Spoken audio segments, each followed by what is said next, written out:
राहुल गांधी ने इकोनॉमी को डेड बता खुद कराई अपनी फजीहत। उनके सांसद ने खोली पोल। आईएमएफ की रिपोर्ट विरोधियों के मुंह पर तमाचा। तुम अगर मुझको ना चाहो तो कोई बात नहीं, किसी और को चाहोगी तो मुश्किल होगी। 60 के दशक में आई राज कपूर की फिल्म दिल ही है तो का ये गाना डेड इकोनॉमी पर ज्ञान देने वाले राहुल गांधी पर फिट बैठा दिखाई दे रहा है। एक और जहां राहुल गांधी भारतीय इकोनॉमी को डेड बताते हुए ट्रंप के साथ खड़े हो चुके हैं, तो वहीं दूसरी ओर सोशल मीडिया पर राहुल की जमकर क्लास देशवासियों ने लगाई है। लेकिन शायद राहुल गांधी ये भूल गए हैं कि भारत की इकोनॉमी दुनिया की चमकती इकोनॉमी में से एक है। वैसे तो ट्रंप का पूरे मामले पे अपना मकसद है, जिसकी कलई खुद राहुल गांधी के सांसद ने खोली है। ट्रंप का मकसद क्या है और कैसे राहुल गांधी ने खुद अपनी फजीहत करा ली है, ये सब कुछ हम आपको आगे अपनी इस रिपोर्ट में बताने वाले हैं। साथ ही वो राहुल गांधी के सांसद का बयान भी सुनेंगे जिसने राहुल गांधी के झूठ को साबित कर दिया है। नमस्कार, मैं हूं राजीव पाठक और आप देख रहे हैं बीआर न्यूज। दोस्तों, ट्रंप की नई टैरिफ पॉलिसी को लेकर पूरी दुनिया में हल्ला मचा हुआ है। अचानक ट्रंप 31 जुलाई की रात में भारत के खिलाफ अनर्गल बयानबाजी करते हुए 25% का टैरिफ लगाने का ऐलान कर देते हैं। हालांकि ट्रंप ने यह भी माना कि पीएम मोदी उनके दोस्त हैं और ट्रंप के बयान में सबसे खास बात यह थी कि ट्रंप ने सीधे भारत को नहीं बल्कि रूस के सहारे भारत पर निशाना लगाया। हालांकि अभी भी नई टैरिफ को लेकर बातचीत के दरवाजे बंद नहीं हुए हैं। ट्रंप ने अपने सोशल मीडिया पर क्या लिखा, आप भी देखिए। मुझे परवाह नहीं है कि भारत रूस के साथ क्या करता है, दोनों अपनी मरी हुई इकोनॉमी को लेकर साथ नीचे जाए, मुझे कोई फर्क नहीं पड़ता। भारत का टैरिफ बहुत ऊंचा है, दुनिया में सबसे ज्यादा। हमने वैसे भी भारत के साथ बहुत कम व्यापार किया है।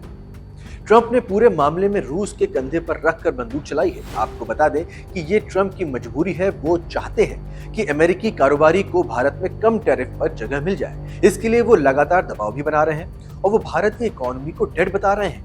लेकिन अचानक बीच में जिस तरह से राहुल गांधी ने कूदकर मैदान मारने की कोशिश की, वो साफ साफ उनके अल्प ज्ञान और निराशा के साथ हताशा को दिखाता है।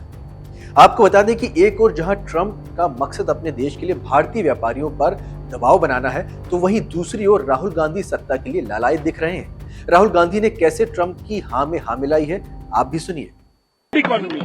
Trump is saying Indian economy is a dead economy. Yes, he's right. I mean, everybody knows this, except the Prime Minister and the Finance Minister. Everybody knows that the Indian economy is a dead economy.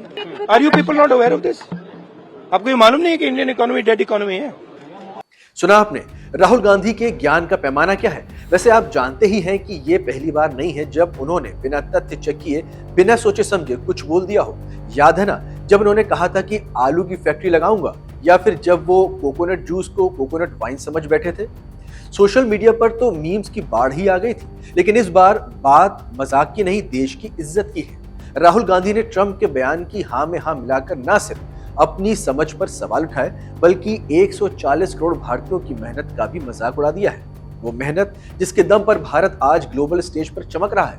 लेकिन देश के एक बहुत ही बड़े जिम्मेदार पद पर, यानी कि नेता प्रतिपक्ष होने के बाद भी राहुल गांधी देश के हित को भूल गए हैं। सवाल यह है कि क्या ये काम नेता प्रतिपक्ष का है कि विदेशी नीतियों पर ताली बजाएं और देश के विरोध में खड़े हो जाएं? समित पात्रा ने ट्विटर पर लिखा कि राहुल गांधी का ये बयान उनकी हताशा का नमूना है। 2014, 2019, 2024 3 बार हारने के बाद कांग्रेस की सत्ता में वापसी के सपने धुंधले पड़ चुके हैं और जब अपनी मेहनत से कुछ नहीं हो रहा तो वो ट्रंप जैसे बयानों का सहारा ले रहे हैं। लेकिन राहुल जी, भारत की जनता इतनी आसानी से बेवकूफ नहीं बनती। आपको बता दें कि ट्रंप चाहते हैं कि मोदी सरकार उनकी अमेरिका फर्स्ट नीति को कबूल कर ले और अमेरिका जैसे कहे वैसे भारत चले। लेकिन मोदी सरकार ने इस बात को साफ मना कर दिया है। यही वजह है कि ट्रंप बार बार सीज फायर का बयान देते हैं और अब भारत की इकोनॉमी को ही डेड बता रहे हैं, जबकि पूरी दुनिया जानती है कि भारत की इकोनॉमी दुनिया की चमकती हुई इकोनॉमी से एक है।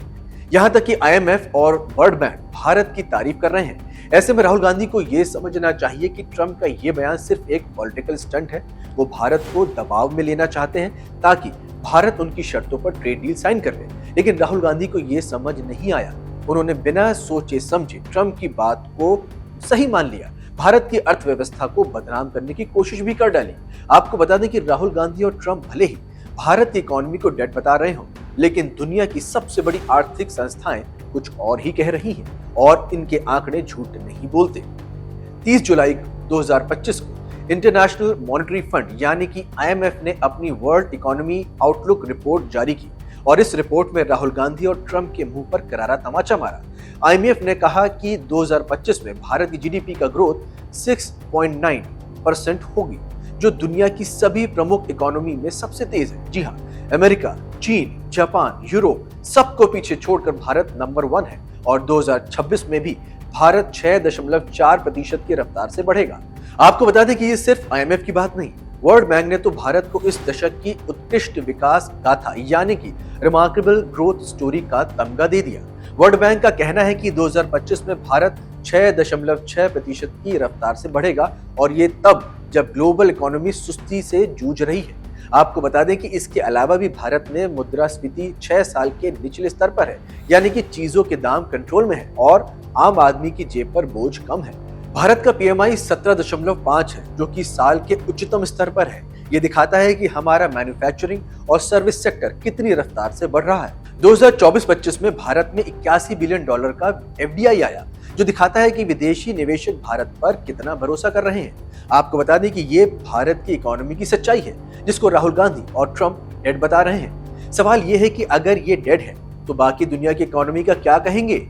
ये सब कुछ मोदी सरकार की दूरदर्शिता का नतीजा ही तो है कि भारत मोबाइल फोन से लेकर डिफेंस इक्विपमेंट तक अब बनाने लग गया है।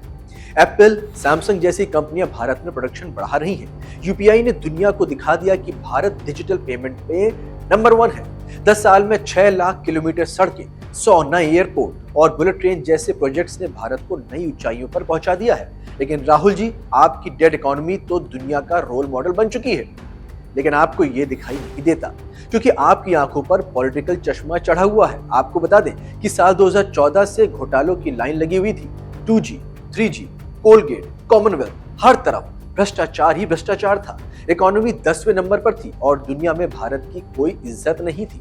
लेकिन 2014 में नरेंद्र मोदी आए और उन्होंने भारत को बदल दिया। GST ने भारत को एक मार्केट बनाया, कॉर्पोरेट टैक्स घटाकर बिजनेस को बूस्ट किया गया। PLI स्कीम के तहत भारत अब इलेक्ट्रिकल्स, फार्मा और ऑटोमोबाइल में ग्लोबल लीडर बन रहा है। G20 की अध्यक्षता से लेकर क्वाड में लीडरशिप तक भारत ग्लोबल पावर बन चुका है। और दोस्तों, ये सब सिर्फ बड़े बड़े आंकड़ों की बात नहीं है, ये हर भारतीय की जिंदगी में बदलाव ला रहा है। हर गांव में बिजली पहुंच चुकी है, हर घर में नल से जल का सपना अब धीरे धीरे सच हो रहा है। स्टार्टअप्स की बाढ़ आ गई है। आज भारत में 1 लाख से ज्यादा स्टार्टअप्स हैं और 100 से ज्यादा यूनिकॉर्न्स हैं। तो ऐसे में सवाल ये है कि राहुल जी, आपकी डेड इकोनॉमी में ये सब कैसे हो रहा है? या फिर आपको सिर्फ वही दिखता है जो आपकी पॉलिटिकल स्क्रिप्ट में लिखा है? हालांकि राहुल गांधी की डेड इकोनॉमी वाले बयान की कलई उन्हीं के एक सांसद ने खोल दी है। बता दें कि ये वही सांसद हैं जो न सिर्फ विदेशी मामलों के जानकार हैं, बल्कि इकोनॉमी की भी अच्छी समझ रखते हैं। सुनिए शशि थरूर का वो बयान जो राहुल गांधी के दावों को झूठा साबित कर रहा है। It may be just a bargaining tactic. As you know, the trade negotiations are still going on. I do believe the American stand has not been totally reasonable. And I believe our stand, we can possibly show some flexibility, but there is a limit to how much flexibility we can show. सुना आपने शशि थरूर के बयान से बिल्कुल साफ है कि Trump Bharat पर दबाव बनाने की कोशिश कर रहे हैं, लेकिन ये छोटी सी बात राहुल गांधी के समझ में नहीं आ रही। ऐसे में बड़ा सवाल ये है कि राहुल गांधी आखिर चाहते क्या हैं? क्या वो वाकई भारत का भला चाहते हैं या सिर्फ सत्ता की कुर्सी के लिए बेताब हैं? ऐसे में साफ है कि राहुल गांधी का डेड इकोनॉमी वाला बयान उनकी हताशा, निराशा और अल्प ज्ञान का सबूत है। ट्रंप के साथ उनकी ये जुगलबंदी न सिर्फ उनकी मंशा पर सवाल उठाती है, बल्कि ये भी दिखाती है कि वो भारत की ताकत को समझने में नाकाम रहे। लेकिन भारत रुकेगा नहीं। IMF की 6.9 ग्रोथ की भविष्यवाणी, वर्ल्ड बैंक की तारीफ और मोदी सरकार की नीतियां भारत को $5 ट्रिलियन की इकोनॉमी बनाने की राह पर लेके जा रहे हैं। 140 करोड़ भारतीयों का भरोसा PM मोदी पर है, जो भारत को नई ऊंचाइयों पर ले जा रहे हैं। दोस्तों, आपको क्या लगता है कि राहुल गांधी का ये बयान भारत के खिलाफ साजिश है या फिर सिर्फ उनकी पॉलिटिकल नादानी? आप अपनी राय हमें कमेंट के रूप में शेयर कर सकते हैं। खबर अच्छी और सच्ची लगी हो तो लाइक और शेयर जरूर करें। राष्ट्रवादी खबरों को देखने के लिए हमारे चैनल को ज्वाइन करें और सब्सक्राइब करें। VR news.